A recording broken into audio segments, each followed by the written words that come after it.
میں ہوں محسن رضا اور ہم اس وقت متحدہ قومی موومنٹ پاکستان کے رہنما محمد اسلم کے جلوس جنازہ میں موجود ہیں۔ M Q M North Karachi UC5 کے جوائنٹ آرگنائزر اسلم بھائی بدھ کو وزیر اعلیٰ ہاؤس کے سامنے دھرنے کے شرکاء پر پولیس کے لاٹھی چارج اور شیلنگ سے زخمی ہوئے تھے۔ متحدہ کے ترجمان کا کہنا ہے کہ اسلم بھائی کو جناح اسپتال منتقل کیا گیا تھا جہاں وہ دوران علاج انتقال کر گئے۔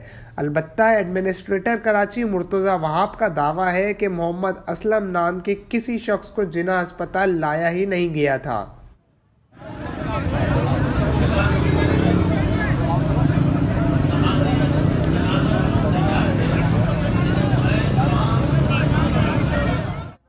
اسلم بھائی کے جنازے میں متحدہ قومی موومنٹ پاکستان کے رہنماؤں اور کارکنوں کی بڑی تعداد نے شرکت کر کے ورثاء سے اظہار افسوس کیا ہے۔ رہنماؤں کا موقف ہے کہ متنازع بلدیاتی قانون کے خلاف جدوجہد تیز کی جائے گی۔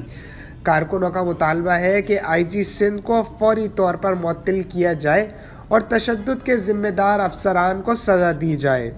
مرحوم کے جنازے میں شریک ہر شخص سوگوار نظر آیا۔ صرف کراچی ہی نہیں، حیدرآباد، سکر، میرپور خاص اور دیگر شہروں میں بھی پولیس تشدد کے خلاف مظاہرے کیے گئے ہیں۔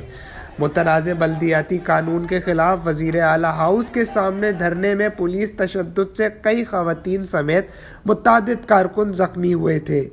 اس دوران سابق ٹاؤن ناظم حنیف صورتی کی آنکھ پر زخم آیا تھا، جبکہ رکن اسمبلی صداقت حسین کو ICU منتقل کرنا پڑا تھا۔ پولیس نے دھرنے میں شریک خواتین سمیت کئی افراد کو حراست میں لیا تھا۔